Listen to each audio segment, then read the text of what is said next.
far you have come on your own, but never alone. Through the rain and through the shine, here's your moment, it's your time. You stood tall and now you see, standing in your destiny. 100 women growing strong. 100 women where you belong. You stood tall and now you see, you have reached your destiny. Woman,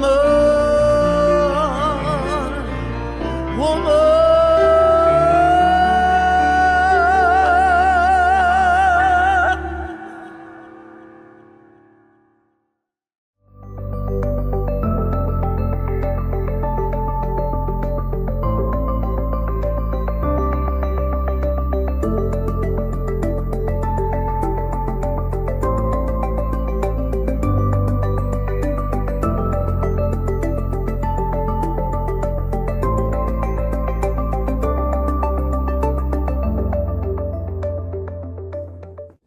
As people of African descent, we offer this land recognition in solidarity with the indigenous peoples of Turtle Island in the efforts and deliberate intentions toward decolonization. As people of African descent, we acknowledge the land of Turtle Island that sustains us, express deep gratitude to its indigenous peoples, and pledge to honor our dignity and divinity that ultimately connects us all. By Kay Johnson. Welcome to 100 ABC Fireside Chats. 100 Accomplished Black Canadian Women is a bold project initiated by co-authors and co-founders, the Honorable Dr. Jean Augustine, Dr. Denise O'Neill Green, and Donna Jones Simmons. Our mission is to celebrate and archive the professional accomplishments of trailblazing Black women from all across Canada. The goal is to create an ever-expanding database available for current and future generations via print media, public and private libraries, as well as our website, which is www.100abcwomen.ca. In addition to our fireside chats on topics that matter to our communities, such as education, healthcare, entertainment, creative arts, trade union, and so much more, we offer biennial book launching galas and biannual symposiums. The co-authors and co-founders would like to take this opportunity to thank each of you for attending today's fireside chat. We know that you will find these sessions educational and inspirational. So sit back, relax, and hear from our brilliant and talented honorees. Hello, everyone. Welcome to everyone watching to another great fireside chat today with these amazing women that we're going to hear so much about. My name is Tanika Riley. I also go by the name Insight. I'm an energetic storyteller, facilitator, host, and poet and hip hop artist that has spent the last 2 decades working with community organizations and schools around mental health and equity, using the art of storytelling, African Indigenous culture, and hip hop storytelling. I'm so excited to be here to introduce these amazing women from across Canada that are using the art of storytelling. And we want to thank you all for joining us during Black History Month, or we just like, let's say Black excellence, Black futures. There's so many terms out there now. And as we know, storytelling The art of being a griot is rooted deeply in African traditions, and it's such a powerful way for us to convey messages of all types. And you are in for a treat with our storytellers today, and I'd like to welcome, first of all, Mosa McNeely. Mosa McNeely sees her work as part of a tradition of Black women artists, activists, and scholars concerned with social justice, cultural reclamation, and freedom. In her interdisciplinary research, working through visual arts and performance and ritual, she investigates themes such as the Middle Passage memory and carnival and emancipation joy. As an artist educator, she has worked in Ontario for over 35 years and developed many unique resources around Afrocentric curriculum to thousands of students all over our city. She's also grounding her work in the spiritual traditions of Ifa, where she does ceremonies and creates spaces for Black healing. Welcome, Mosa McNeely. We also have the lovely Irene Moore Davis, who is a Windsor-based educator and public historian, writer, podcaster, documentary film producer, and community advocate who teaches, speaks, and writes frequently about African Canadian history. She also co-hosts the podcast All Right in Sin City and has been part of the organization team behind Bookfest, Festival de Livre Windsor for nearly 20 years, and has published poetry, history, and is active in journalism. Welcome, Irene Moore Davis, as well to the panel. We also have with us Ajeji Sola, who is a woman of many colors and hats, as you see, that's going to be a running theme with all of these panelists. She's a storyteller, lifelong learner, energetic, passionate, loyal, and purposeful. She's been a community manager with RBC, who has worked in the banking industry for over 30 years. She's an avid volunteer and community supporter. She volunteers with multiple organizations and founded the Council of Nigerian Professionals and African Caribbean Council of Halton. Her first book was published in 2022, Authenticity: How My Why Me Moments Shaped My Life. She is an author, motivational speaker, an EDI speaker, and lifetime coach, and she is happily married with children. And last, but definitely not least, we have Tianda Kerr, who has an undergraduate degree in psychology from the University of Windsor. So Windsor's in the house today. She began her career in gaming, yes, in 1994. I love to see that, women in tech and gaming. And for the past 4 years has dedicated her career to social responsibility at the Ontario Lottery and Gaming. She has been a leader for over 2 decades and is proud to continuously provide safe spaces for all within corporate Canada. Tayanda uses storytelling to drive change in her organizations, using personal stories and stories from those close to her to make an impact and those connections in social justice. So can we give some snaps to all our viewers, of those watching on YouTube or on Zoom? To all of you, and ladies, just big up yourselves for, if I'm looking over all of your bios, everyone here has been doing this for at least 2 decades, which shows the commitment you have to the work that you're doing. And I'm so excited to be here with you all this afternoon. We are the official pre-game act to Usher's Super Bowl performance, okay? So we're gonna get the people warmed up for the Super Bowl with these super women that we have here today. And then we'll be seeing Usher later, right? Okay. So let's just get into it. Adejisola, I wanted to ask you, with your work that you do in the corporate Canada, in the banking industry, I love the question that we had talked about, this idea that storytelling can be a tool to be used for influencing and persuading attitudes and behaviors in our society. And can you speak a little bit more to the power of storytelling to have that impact? Thank you so much, Tanika. And I sincerely want to appreciate the coordinator of this event, 100 ABC. Thank you so much for having me. And of course, everyone here, you are all simply amazing. It's really a pleasure to make acquaintance of you all. Storytelling, woo. Um, I want to go back in time to talk about what we used to see in Africa storytelling. It's all about sitting under a big tree, and an elderly person will gather all the children around them and pass lifelong history, stories, whether it is fiction or just fun, and they just pass it along. And that's the way we continue to pass it over the years. Unfortunately, most African stories get lost because they were not written down.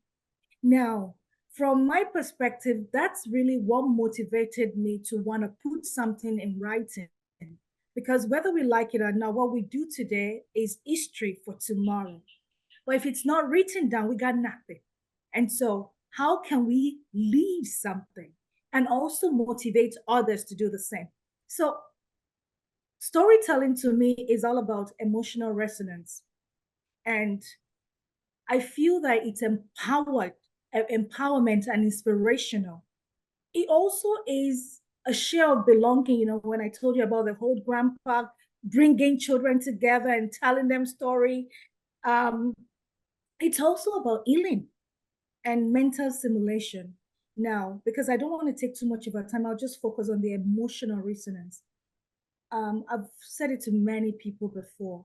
A lot of people go through stuffs in life. If only they could read somebody else's story. If only they could hear somebody else's experience. If only they could, partake in that history of what has happened before, maybe they will not have to form in the same way. Maybe they could do it better. Maybe it will motivate them to do things differently. And that is the power of storytelling, the emotional resonance, taking away important nuggets to shape other people's lives. And that is really what I would say storytelling is all about for me. So I will stop there so that we have time for everybody else. Thank you. Oh, no problem. We're going to be making sure that we circle back around to everyone because I know we have so much wisdom to share, all of you ladies. And what you just shared, Adejosola, is the idea that there's this principle in throughout West African culture of Sankofa, the idea to go back to the wisdom of the past and bring it to the future. And I love that that's one of the powerful forms that storytelling does, is so that others, we don't have to repeat certain cycles, or we can find that soft landing in the stories to know that you're not the only one that has gone through these things, that these stories live. And it really is important to document our oral traditions now that we live in a culture that needs it to be documented in the written form. And as well as what the 100 Accomplished Black Women of Canada, their mission is to document stories digitally, so future generations can't say, well, what did Black women do in Canada, right? We know that they're doing a lot and have done a lot. I also want to let everyone know that's watching on YouTube or has joined us on Zoom that you can put your questions into the chat, and I will be looking to make sure that throughout the session that those questions get answered, and so that you are part of this conversation with us, because as storytellers, our audience and our community is important to us. Since we're on this idea of Sankofa and going to the past and bringing it to the future, Mosa, who I actually also do know through this, through being in community and Black culture and the resurgence and the decolonizing of education, we know each other from that work. And Mosa, I know I have an inside look into your work, but I know that over the last 9 years, you've spent a lot of time really digging into what you call Middle Passage memory. And you're currently developing a performance that will be featured in the Toronto Film Festival, Toronto Fringe Festival this summer. So let's make some noise for that. Nice. We'll hopefully be able to come out and see that. And you're going to be depicting a clown in the Middle Passage. And for those that don't know, you can maybe explain what the Middle Passage is as well. But for those that do know, a clown is kind of an unlikely character to talk about such a violent and very traumatic history within the African history of our people. So can you tell us a little bit more about your work around this Middle Passage and what you're currently doing this summer? Yes, thank you so much. And hi, everybody. So glad to be part of this panel with you all. I guess I'll start by explaining the term Middle Passage. It's a term that African and Black diasporic artists, activists, scholars use to describe that journey across the Atlantic Ocean that those tens of thousands of slave ships made, carrying tens of millions of African captives during that 400-year period of forced migration that we know as the transatlantic slave trade. So that journey across the ocean is known as the Middle Passage. And so some of us take up that piece of the history of slavery as an actual Holocaust, because we lost millions of people in the ocean. So bringing a Black clown, well, first of all, a clown is understood as a kind of a European genre of theater. So I'm appropriating this European art form by depicting a Black clown, and I am making a kind of a hybrid character with the European clown and the African trickster. So I'm drawing from Eshu, from the Ifa tradition of the Yoruba people of Nigeria. He's known as a trickster. I'm drawing from Anansi, who is most known in Jamaica, but came from Ghana. So I want to create a character that's a kind of composite of these three elements. And I think the clown, like any trickster in any tradition, what the clown can do is make an unexpected entry point into a story and hopefully help people see it in a different way. So, this clown that I'm depicting, she has qualities of vulnerability, of fallibility, of bewilderment, which I think depicts the experience of living in diaspora as an African descended person. And I'm hoping that her vulnerability can touch the hearts of the audience members so that we can, I think my bigger question is, can this character rehumanize Black life? Can it rehumanize this history? Because the history is so ghastly and traumatic of the Middle Passage that people want to just look away. And when we look away, we actually dehumanize the victims. So my hope is for my Black audience members to be able to feel and contemplate and mourn that history. I mean, it's a kind of a memorialization, this project. And then for audience members who don't identify as African descended, well, let them wrestle with their relationship to this history and what it brings up for them when they witness this story. So I think I'll stop there. Yeah, thank you, Mosa. And we look forward to sharing with more about the Fringe Festival and your work there to bring that history to life through storytelling. And that's one of the things that I really loved about reading all about you when I knew I'd be hosting this, is the different ways in which all of you use the art of storytelling in your life. It's not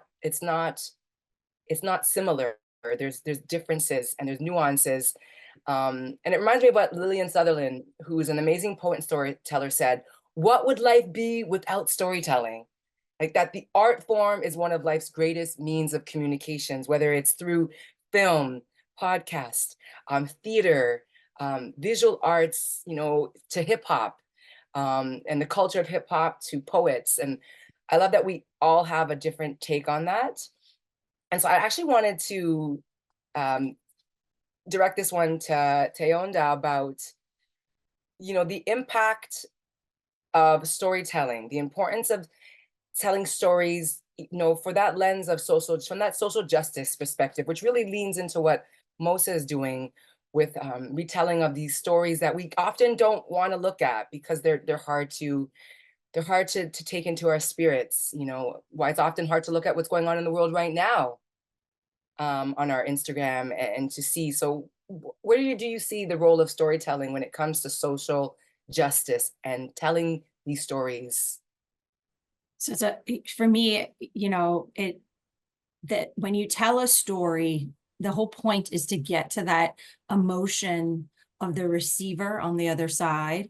And we're humans and we're connected that way.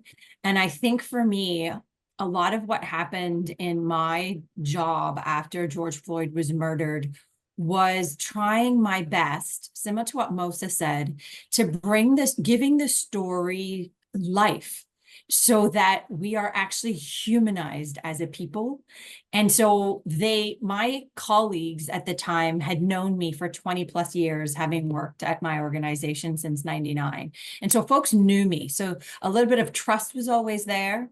And then, of course, you know, as a Black woman, I don't show up 100% to work. But for some reason, at this point, I decided to let folks in and be a little bit more vulnerable. And so I basically got very honest and started telling them the story of my career, basically, throughout the organization. And then this sort of light bulb would come up. I got very personal. And so light bulbs will come up. Oh yeah, that's right. Tiana, you did not get promoted the same time I got promoted. I wonder why that was. People just started thinking differently.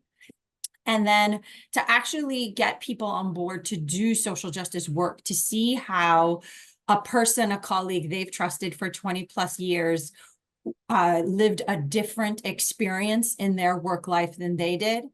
I had to explain to them that I had to bring the reality that I was a Black mother raising Black boys, married to a Black man, and that when I see murders on screen like that of George Floyd, what that does to even my mental health and my mental well-being in the workplace, and trying to come to work and be the perfect colleague, but still worried that my children, I don't know where they are at the moment, or is my husband okay?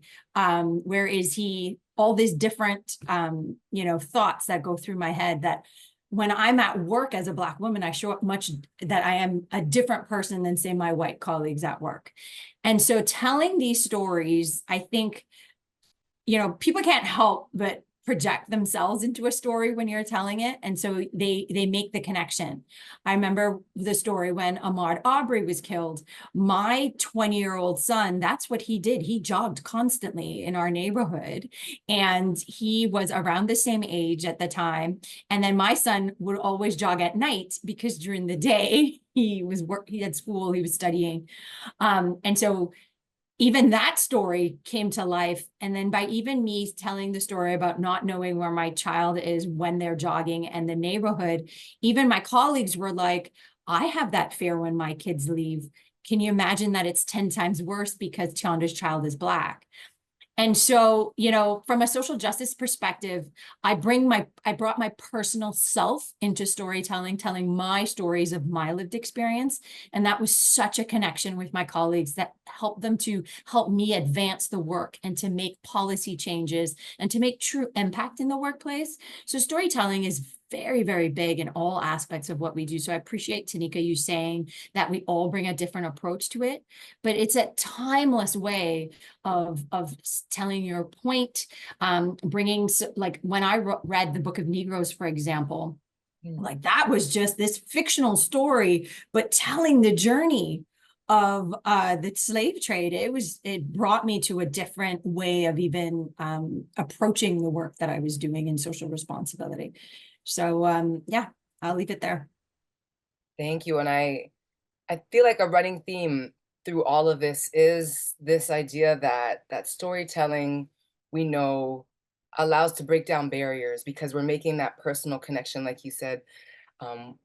No matter the race of the mothers, we all worry when our children go out, but then the added layer, so you're already connecting with them there, but then you add in now a lens that they didn't understand before, but because they can connect with that mother story, you're able to impact and change hearts and minds and speaking at people. And Irene, I know that, as you co-host and podcast, and you publicize, and are a writer and a documentarian of history. I wanted to know what you thought about, why did you feel, because we can all agree that storytelling is powerful, but why do you think it's such an important part of African Black culture? Like, what is it about storytelling that we just resonates with who we are within our culture? So, I mean, historically, storytelling has always been part of the culture in, the continent of Africa, but across the diaspora specifically, because our ancestors did not have easy access to literacy, did not have easy access to publishing and sharing their stories in what Europeans would consider traditional ways, because even in the post-enslavement period, we did not have the access to keep our stories alive through archives and libraries and the traditional publishing mechanisms and so on, because in this society in the Americas, we're expected to be largely silent, and it creates problems and issues for other people from their point of view when we're not silent. Like, we have this incredible responsibility to pass our stories along to one another, especially to the next generation, and to keep our culture alive in what's largely a hostile environment. So, I mean, those are reasons why we do this, but we also have such strong gifts that have been handed down through our various cultures, through the ancestors, that it's actually a joy. It's a joy to share stories in our traditions, and it's a joy to hear and experience stories in our traditions. We know how to tell a good story. We know how to make it engaging and relatable and memorable. And those are great gifts that we have received from previous generations. So all of those are reasons why this is such an important tradition. I mean, specifically in my case, I try to counteract the silence or frankly negativity and fallacies that exist in mainstream society about our people, our culture, our historical figures, our past, our present, and our future. So it is always important to share positive as well as realistic and sometimes difficult, challenging stories of how our ancestors dealt with things and how they overcame them.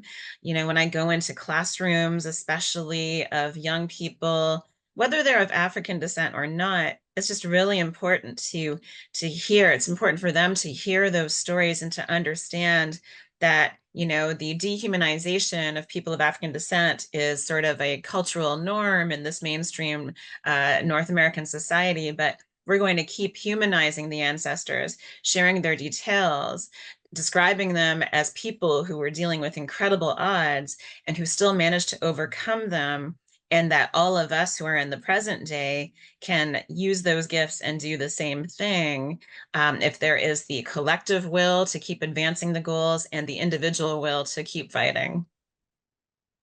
I love that. I love that so many of you, including Irene, were talking about this idea from, it's really important to keep telling these stories so that every generation is hearing the truth, no matter where how they identify.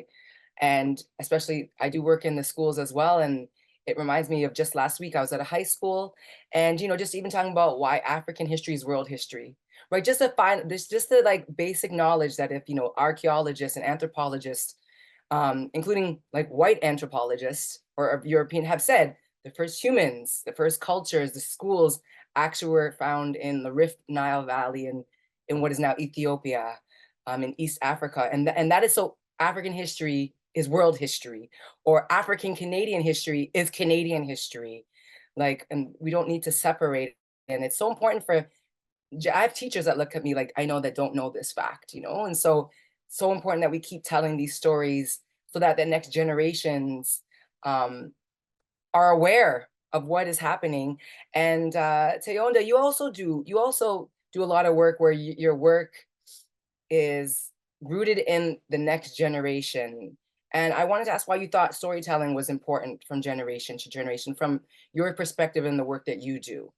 Yeah, 100%. I think so. For me, when I look across my childhood, all I've ever been taught is stories. I grew up in Trinidad and Tobago, and my father would tell me the stories from, my indigenous history, that there was the Arawaks and the Caribs in the Caribbean island, and that I had a bit of both in my bloodline. And he would talk about the Indians, workers that came to the island, and how the Indian culture was part of the island. Like, I've always grown up knowing that there was more in that story, in that historical context, and that was a part of me.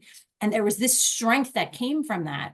And so, of course, doing equity, diversity, and inclusion work and social responsibility work, you have to understand your history in order to go towards the future.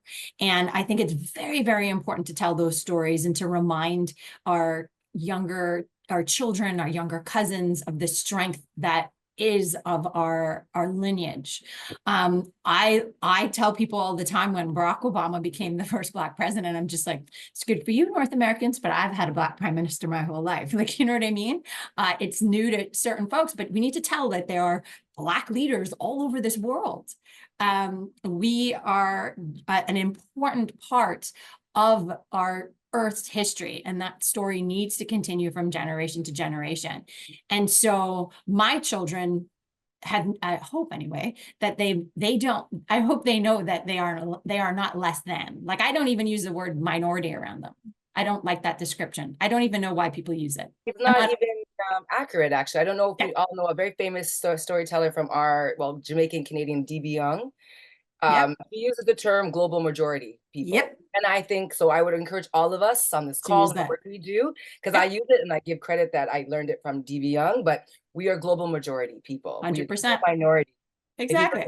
So we're giving snaps to that. If you're in the audience, let's snap that. There's no minority in that. Nope.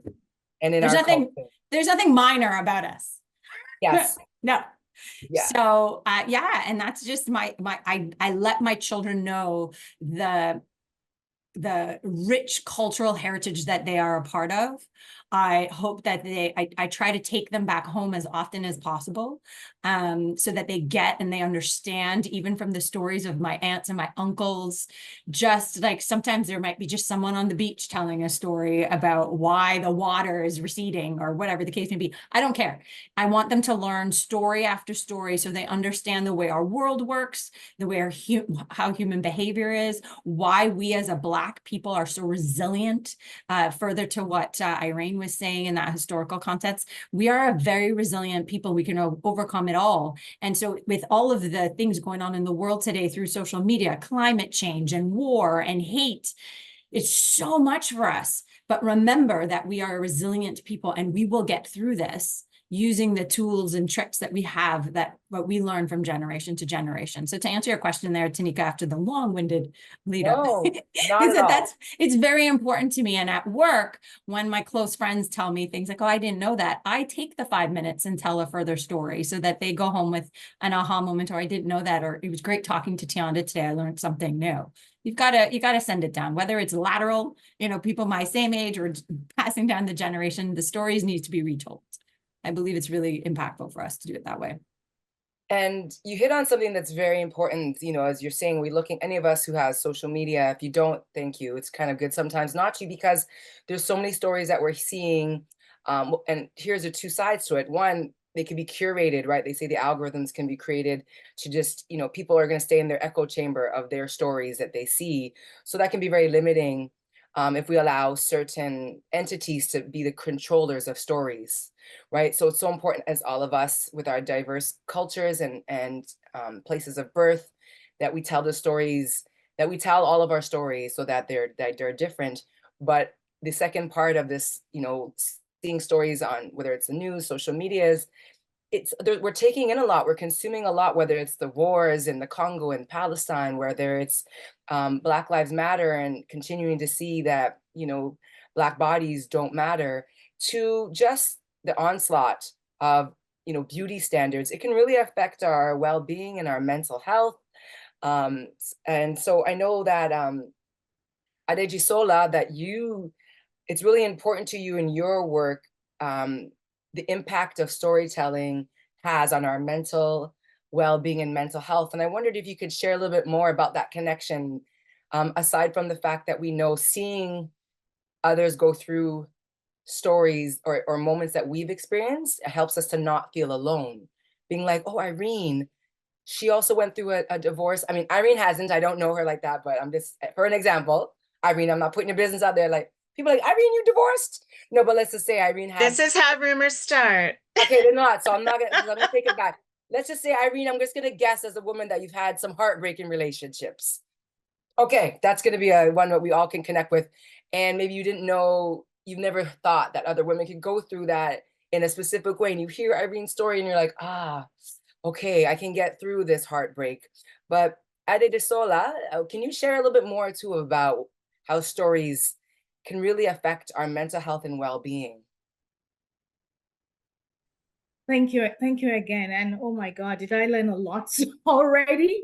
Well, talking about vulnerability, talking about, being open and all that. When it comes to mental wellness, as much as we feel that a lot of people are actually telling their stories, a lot more are not, right? Because a lot more are not in that space where they're ready to speak.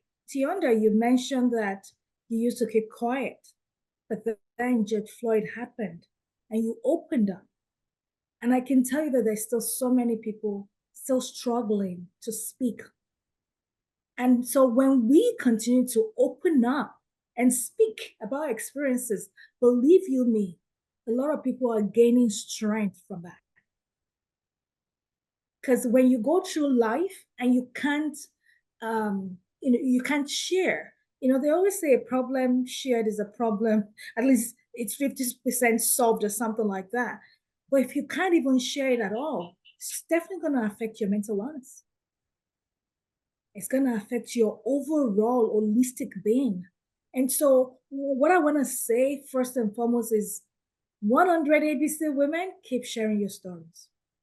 And if you're a woman out there that you have a story to tell, please share. Remember that there's someone ready to listen, someone ready to gain from it, someone ready to act on it, someone even taking a leaf out of you and speaking up for themselves, so that our children do not take the wrong way out. Because when you are burdened, there's so many wrong ways. It could be drinking, it could be, taking all sort of substance, and it could be anything. And you allow everybody and anybody to walk over you. But when you have strong people in your life, and it's not easy to be strong. I wasn't always like this, but I eventually found my voice, just like Teonda said. I eventually found my voice. And now that I found my voice, I use my voice as a vessel to encourage others to speak up. I use my voice as a vessel to speak up for others that are not speaking up. I use my voice as a vessel to help people to shake off that mental unhealthiness, or however you want to put it, and live to the best of their ability, knowing that they can speak, knowing that we're hearing. So let's speak on, because when we speak, we're giving others the permission to do the same. Thank you. Yes. And I love the idea that even storytelling, I know we say, there is that trope out there of the strong, Black woman, African women. And yes, resilience does make us strong. But I also love the fact that storytelling and being vulnerable and sharing sometimes our most, our ugly cry moments in life. I remember telling stories of me when my relationship with my children's father, was ending, and how I was, on the floor, like ugly crying, and just asking my ancestors, like, this is not what I wanted from my life. And I also love that storytelling can show the softer side of all of us, and the vulnerability, and that we don't always have to be strong, that we are confused, that we don't always know the way, but through sharing our stories, there is that the strength is that. It doesn't mean that we have to be strong, but in telling our stories gives us strength. And I don't know if anyone, this is not a question that is for anyone in particular, but I wanted to know if anyone of you lovely panelists wanted to even talk about the power of being vulnerable in our stories and sharing our truth. And maybe you've had moments where that resonated, like last week when I was speaking at that same high school, I had a young Black male boy, 16 years old. He came up to me with tears in his eyes. And there was something about the stories I told that made him feel he could be vulnerable to a stranger, which we know is often hard for young Black youth, especially males. And it reminded me again about the power when we share this wisdom. So, is anyone would like to share about that idea of vulnerability? So Tanika, I'd jump in real quick because I just, Yes. after that mic drop moment by Heidi Solar there, it was just like, woo, I love that. We should probably end it right there. I do think that there's strength in vulnerability.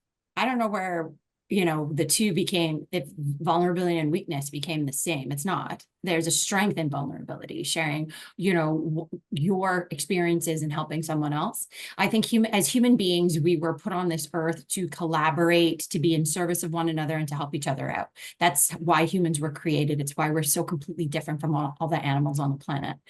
And I think continuously sharing stories and, being mentors and giving other young Black folks the strength that they need is a really big part of what we need to do.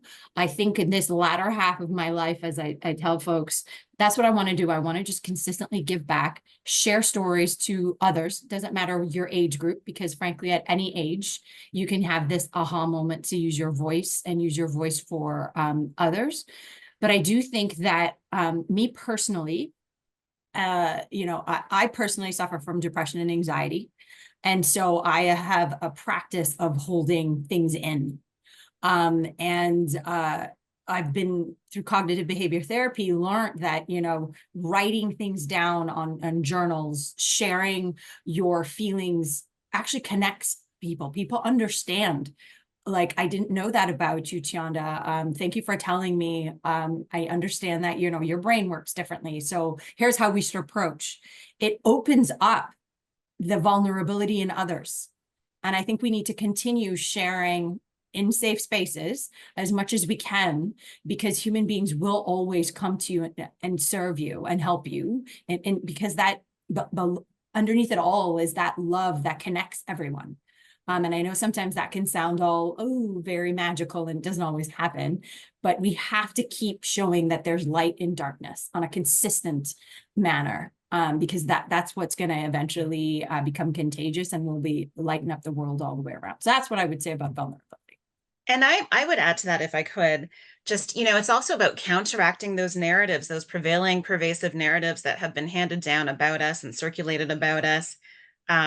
I don't know how many people that are here or that are watching this or will watch this have experienced situations where you speaking out and expressing emotion in some sort of professional situation resulted in some sort of punitive situation that would not have occurred to the tall, affluent, cishet white guy 2 rows down. So, I mean, in our culture, in our system, in our North American society in particular, there's been this insistence on people of African descent not expressing pain, not expressing emotion, being sort of treated as the wheels that turn the economy, whether it was in the transatlantic slave trade days or in the subsequent unjust systems that have persisted since then. So it's important to share that we are allowed to be vulnerable, that we're allowed to have moments of weakness, or just, to feel, to experience things fully, and that our ancestors did as well. Sometimes there's this insistence on sort of rendering people of African descent as superhuman or as superheroes, and that can be damaging in some ways too. So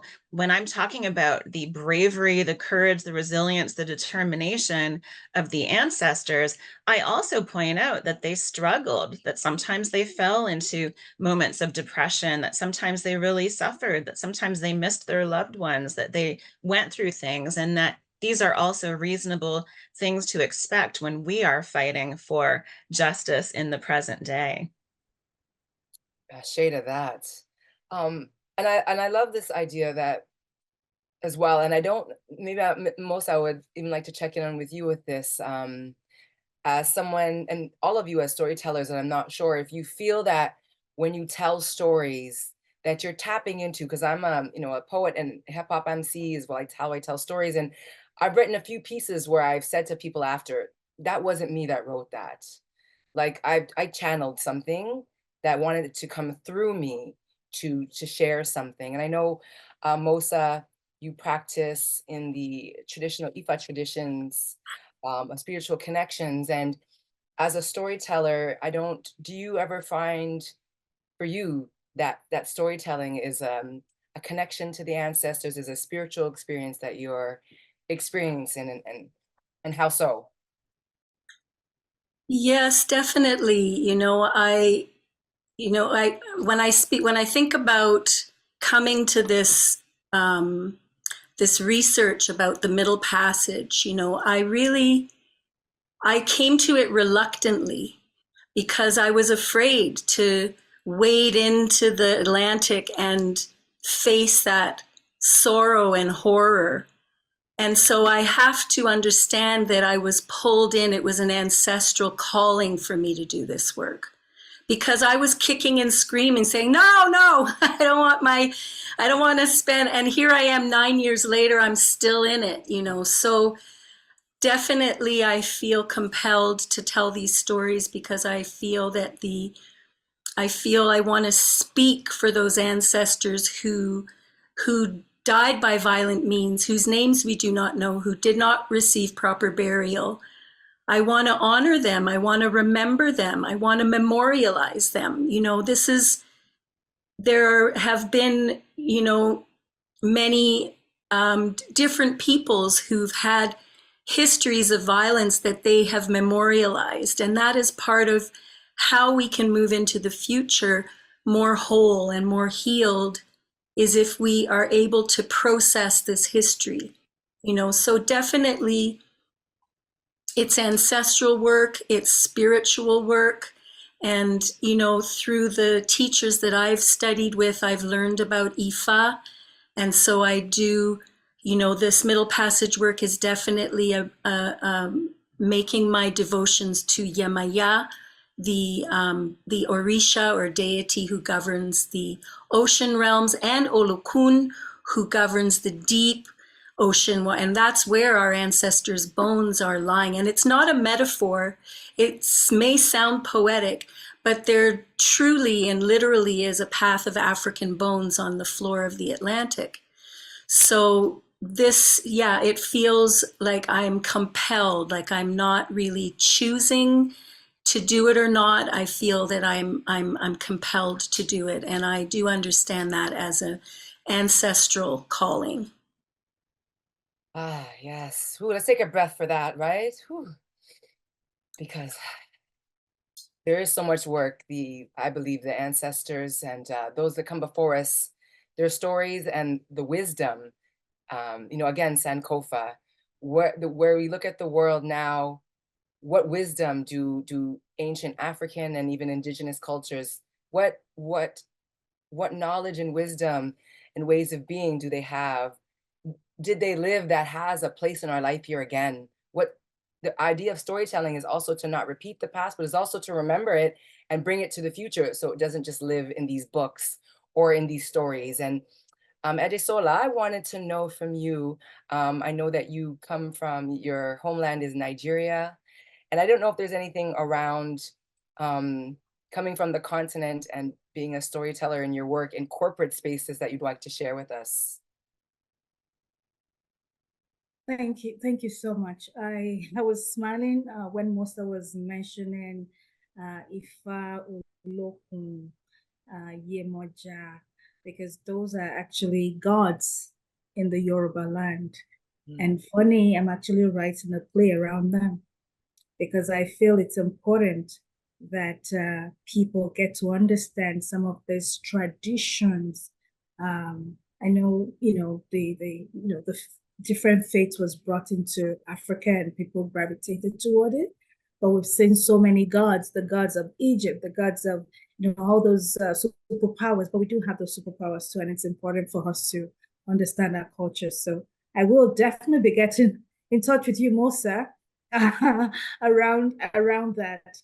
But coming from the continent, actually, I didn't know that that's what they called us when I came to Canada. I always say I'm from Africa. from the continent and coming to Canada, there's a lot of culture shock. A lot of things, as little as going to the subway and buying a sub, and they ask you, which bread do you want? In Africa, it's either white or brown, period. But I gotta choose from like a dozen. And then you eventually choose that bread, and then they tell you, what do you want on it? And I'm like, meat. Which meat do you want? Oh my God. And then you have to choose from a dozen, So understanding those nuances, even understanding those nuances is important to be able to pass it on to others coming in, to let them know so that they don't feel flabbergasted as I was. And it seems like very little things, even in banking.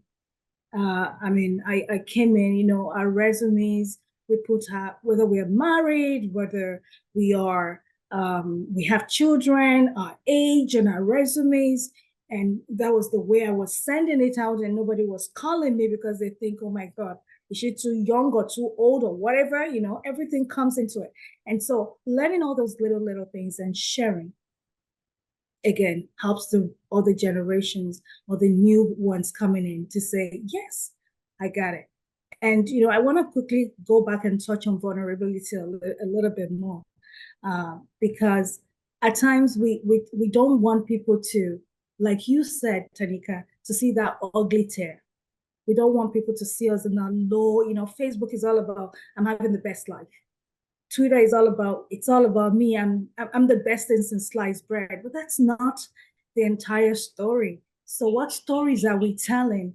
I told a story about how I should have listened to my parents when I was young, in terms of not, learning something, whether it's learning a trade or going to school or doing something on top of your high school, so that you can stay ahead of the curve and be comfortable. When our parents are there, we feel that we're living our lives. No, we're living our parents' lives. We're not living our lives yet. I started living my life when my father died. And I spoke about that, the powerful voice of the parents. That was my TEDx talk, because I suffered. Because I don't want other people to go through what I went through, because I did not listen. The power of storytelling and the power of documenting, because I could have gone through it without writing it down, but I've gone through it. I wrote it down. People listen to it. They're able to understand that, yes, if you don't do certain things, you'll find yourself in spaces you don't want to be. And so bringing it all together, whether it is the culture shock, whether it is your personal journey, whether it is your experiences, or even the stories of others, because recently my school, I went to school again in Canada. I did my second degree with Algoma University. They featured me on their alumni magazine. And I told people, I said, I'm happy to be featured, but the point is, everybody has a story, and I'm still writing mine. So on that note, I'm just going to stop so that I can give. I love that. I love that idea that we're still writing our stories. And something that's being written right now is, we all were talking before we got on live that this is, a lot of people know it's Super Bowl weekend, but we were more talking about that it's Carnival weekend in Trinidad and Brazil. So everybody, let's see a little Carnival dance. You're getting ready for that. The jump up has started. It's Sunday. People are still going. We don't know how they keep going. That's another story. But I know, Mosa, that you also kind of had this resurgence or love for Carnival and masquerading, that recently kind of getting into it here in Toronto and depicting Yemeya in 2022. And then you also performed as a Blue Devil in 2023. If you saw her Instagram, she had her hair dyed blue. She was all painted blue. I wanted you to know what you feel about Carnival, because some of your work is really heavy, and as we all talked about, that it's vulnerable, and it's sometimes the stories we tell, whether it's through the Black Lives Matter and the senseless killing of Black bodies, the Middle Passage, but then you also have this side of sharing about Carnival and how it lights up, and it's about emancipation and joy. What is it about Carnival that captivates you, and how does, you know, even being a masquerader support you telling stories? Well, now that when you describe it that way and you make the comparison with the Middle Passage work, it makes a lot of sense to me why I gravitated towards the joyous practice of masquerading. It's like an antidote to the grief of the Middle Passage work, because to do the Middle Passage work, you have to be willing to enter that and to experience and metabolize that grief in order to be authentic in the work. So the Carnival work, what I've been exploring in Carnival is this transformative space of Black freedom. It's like a transformative space where we can revel in these emancipatory tellings of stories of ourselves through this embodied experience of what I call utopic Black euphoria. A lot of Black artists are telling stories about Black joy these days as a way of countering the condemning narratives and stereotypes about Black pain and suffering and death that permeate the news, the movies, our daily lives. So what I'm learning as a Carnival masquerader is that Black joy is more than an antidote. It's actually a technology of Black freedom making that our ancestors knew all about, and they've left for us to use in this ongoing movement for Black freedom. So I see Carnival as a space where we can experience and generate this frequency of Black freedom in the present. It's a kind of an Afrofuturist methodology of living freedom into being by projecting freedom into the future by broadcasting it in the present. So we broadcast it to our ancestors to let them know we're carrying forth their legacy into the future. We broadcast it to our people, Black people, who, because we're truly burdened by the systemic oppressions of anti-Blackness in society. Everywhere where we're living our lives, raising our children, doing our work, and broadcasting it to the folks who are holding these white supremacist, colonial, heteropatriarchal systems in place so that they hear loud and clear that the days of empire are numbered. So yeah, as a masquerader, I'm disrupting. I'm disrupting those oppressive systems and disrupting homophobia and misogyny in the Black community and reveling in that healing frequency. It's a potent healing frequency, this ecstatic Black joy. And Carnival is the only space that some of us get to be free like that once a year. And it's so potent that it lasts until the next year when we jump up again, So, a lot of people think Black Carnival is just about bacchanal, feathers, sequins, drunken revelry, getting on bad, but I don't say no. But those of us who are concerned with, preserving the tradition of old Mass, of the traditional Mass, we're interested in the origins of Carnival, which the original purpose was to celebrate the emancipation from slavery. And are we free yet? I say no. I say that we are living in the afterlife of slavery. So masquerading, playing Mass, it's a way to get free as Black people in the present. Oh, I love that. Yes, we have to, in order, like we know, storytelling is all about word, sound, power. And so we have to put it out now. We have to manifest it. And one of our elders, Reverend Anania, whom also knows as well, always says that rest and joy is a form of resistance, right? To rest and to have joy. And so I'm so excited that the stories can be of those as well. And I love that you have a different take, and bringing it right now to the future. And Teonda, you also have a new way that you've been telling the stories of Black Canadians lately. And maybe you could share what are some of the ways that you've been sharing the stories of Black Canadians lately, and why have you chosen those approaches that might have been different than before for you? So first I want to say to Mosa, yeah, hello, Carnival. Now I understand why everybody goes back and spends so much money on their costumes. So that makes a lot of sense with that connection. And I like to also say, Tanika, that I had a friend, a colleague who I sit on the Black Committee for Kids Help Phone, helping Black youth. She told me that in February, we need to start introducing this concept of radical Black rest. Because it's when everybody comes to us, let's talk about Black History Month. What do you want to do? Blah, blah, blah, blah. And she's like, how about if you figure it out and I'm just going to go rest? Because it's such a hard month. And it's so funny that February tends to fall during Carnival. Like Carnival is typically in February. It is in February every year. So it's just, I find that the ancestors played that up very well. So yes, joy and rest, part of the resistance. But yes, so and also, so I wanted to say Irene was also going to jump into that question as well, because of the work that she does with Black Canadians and sharing their stories. But feel free to to further talk about rest and resistance and joy, and sharing Black Canadian stories as well. Absolutely, because I was going to do my leeway into Irene and let her do that. But for me, understanding Black Canadian history was a huge thing for me. And to be fair, I never looked at it as Black Canadians being a part of Canada from the very beginning through the slave trade. Like, I need to go to Africaville in Nova Scotia. Like, these were new things recently that I've been hearing, that we are, we are original Black Canadians, not from Trinidad, not coming from the Caribbean. Like, there are a huge amount of history of Canadians coming in through the Underground Railroad in Windsor and Chatham, which I'm sure Irene's going to lead to.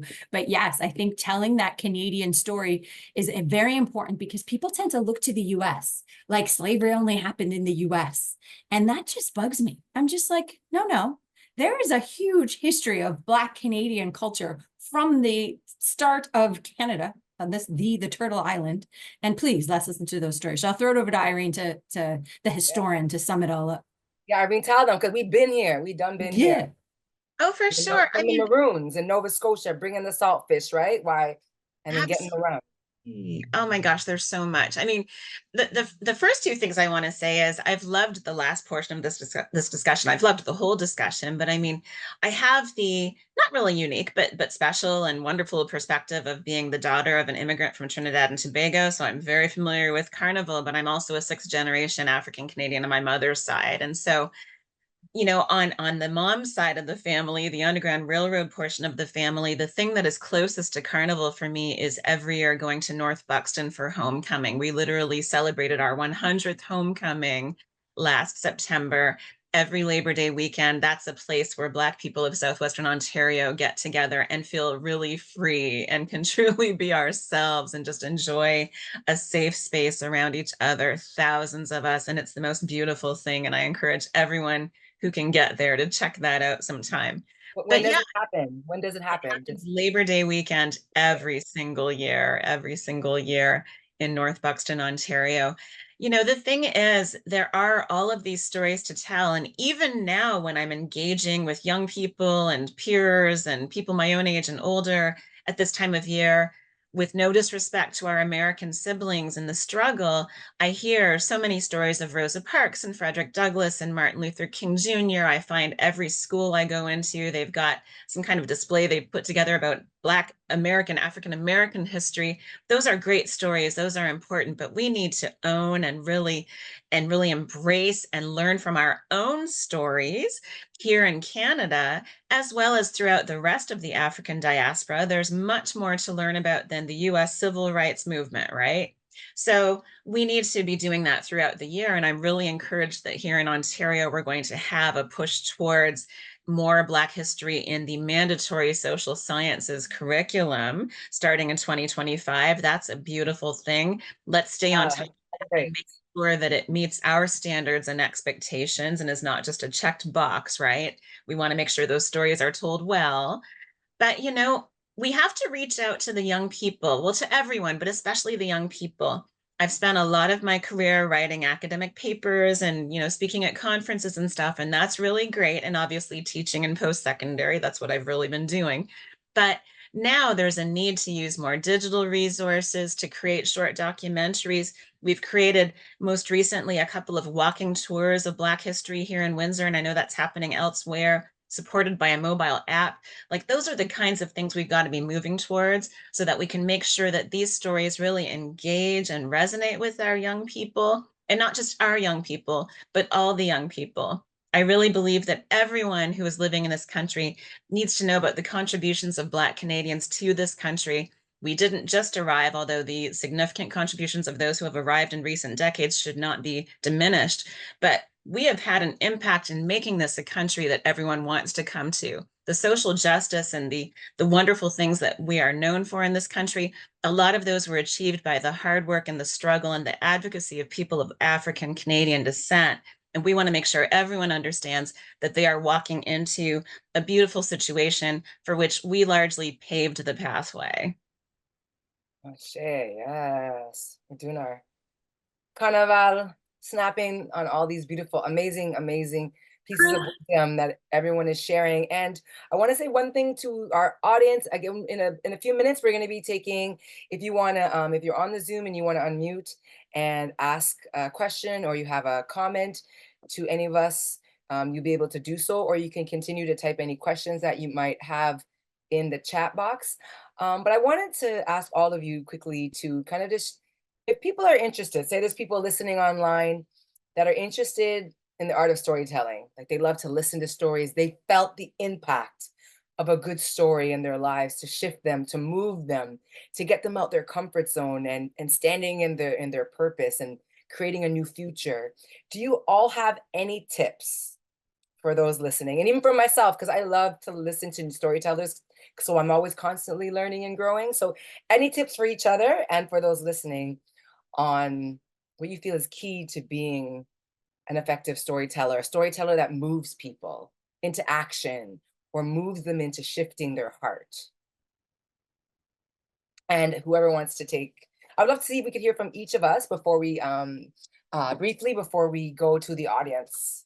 So it's so funny. I came across my storytelling by accident because having been a part of my organization for as long as I have, for some reason, I felt some loyalty to talk about the Black experience within the organization to make it better. And so I came about it from a very vulnerable place, and I made it very personal. And for some reason, folks connected that way. So I don't know if that's a tip where you bring a little bit of yourself into the story and people get to connect with you. So that would be one tip I would say. I love that. No, I was gonna say that bringing yourself into the story, telling a really good story that's about you, 100% is a way to be effective storyteller. So we got that. If whoever's making notes, tell your personal story and think about how many stories we have. I often always think, do I? And then I look back at my history, going to Ghana and to the slave dungeons and just growing up in Malvern and Scarborough, like all of us with thousands of stories. And one thing I love about being a storyteller is that you don't need a PhD. I know a lot of you on this call do have PhDs, and you're doing your thing in the academic field, but it's also so that people know that you don't have to have any sort of accreditations to be someone that shares your story. So if anyone's listening, you just have to have that heart. But Armoso or Irene, do you have any tips for us? I'm taking notes too. I would add that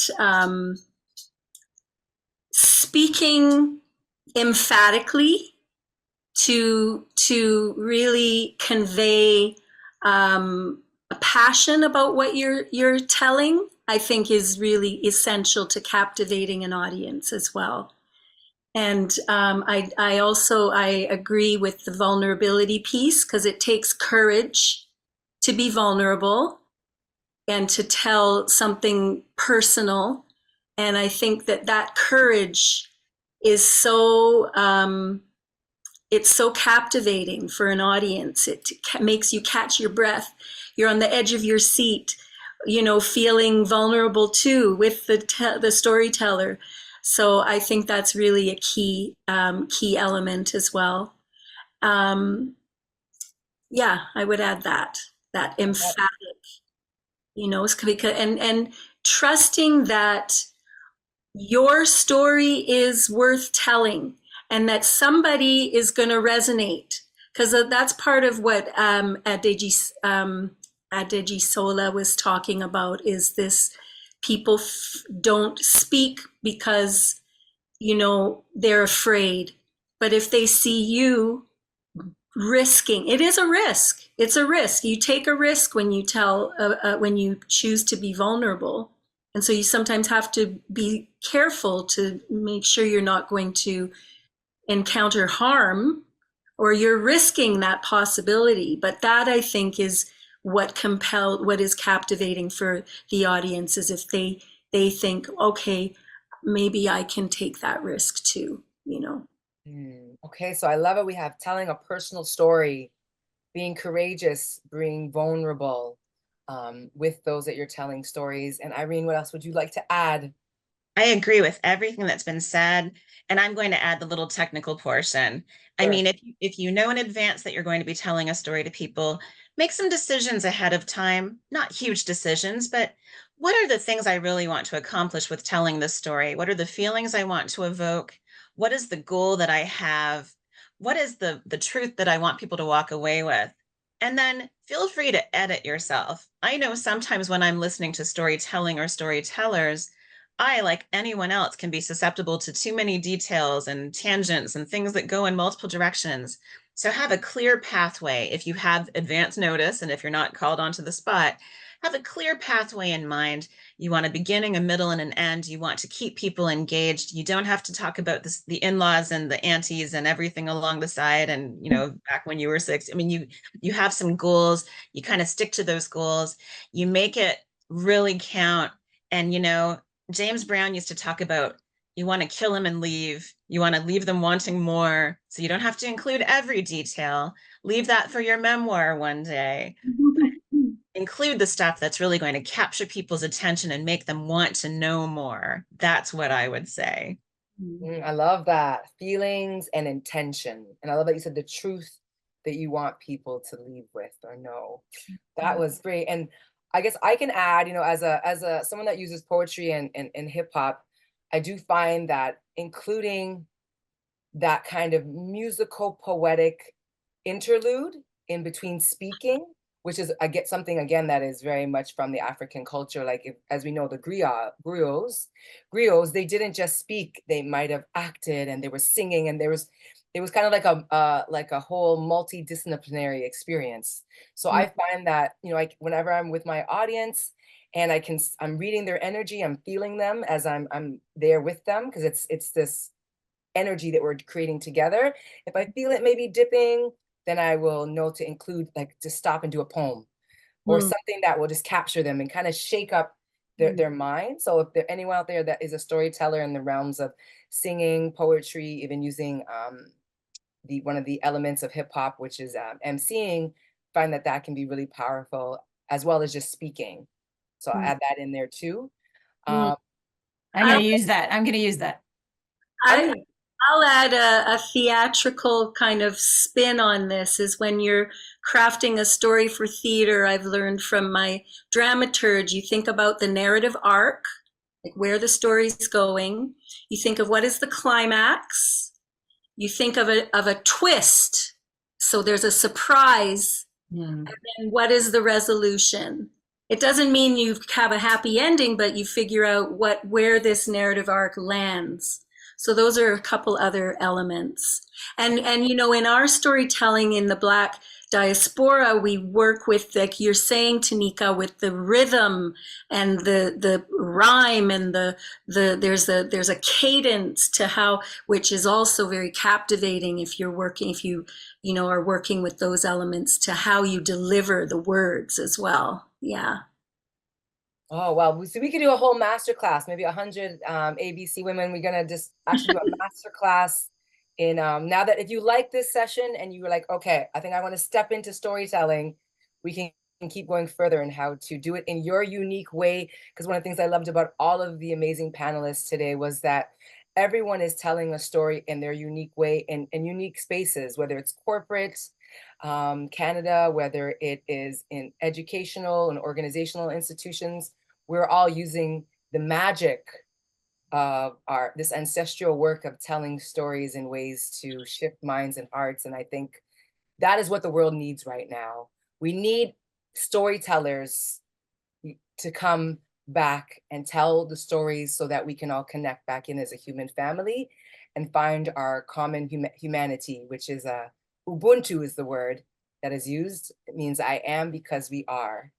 Common humanity, and I believe that storytelling is a very powerful force to exemplify that principle of Ubuntu, that we're all in this together and we need each other, especially in these times right now. So I want to thank the 100 Accomplished Black Women, the team behind the scenes that have been helping out. I don't know if we have any questions in the chat. If we do, please let me know. I'm looking and I don't see any questions and or comments. If you want to take yourself off mute and say anything, we'll give you the next few seconds to do that. And just thanking Mosa, Irene, Teonda, and we had Ades Gisola had to leave, but she dropped a few mics before she had to get out of here. And I'm sure go drop a few more mics somewhere else. And just want to thank you for taking your time this Super Bowl Sunday, because we are the Super Bowl act to kick it off. But we do want to invite people after we close off. This will be on YouTube, so please share it. You can make comments in the comment section on YouTube, and I'm sure all of us storytellers will be looking at that, and we can go in there and answer if there's anyone sharing questions or comments for us. And you'll be able to find out where you can find all of these lovely ladies on their socials. Thank you again so much. Enjoy this Carnival weekend. If you are watching from across the diaspora, keep telling the stories of our ancestors, of resistance and of joy and ceremony. Thank you so much.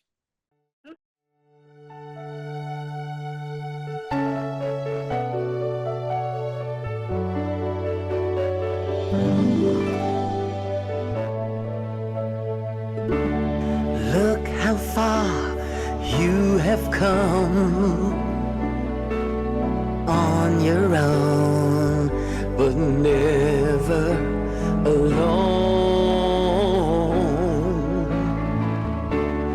Through the rain and through the shine, here's your moment, it's your time.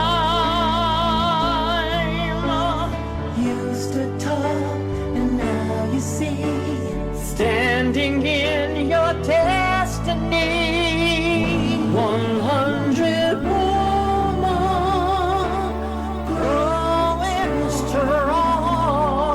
100 woman, where you belong. You stood tall and now you see, you have reached your destiny.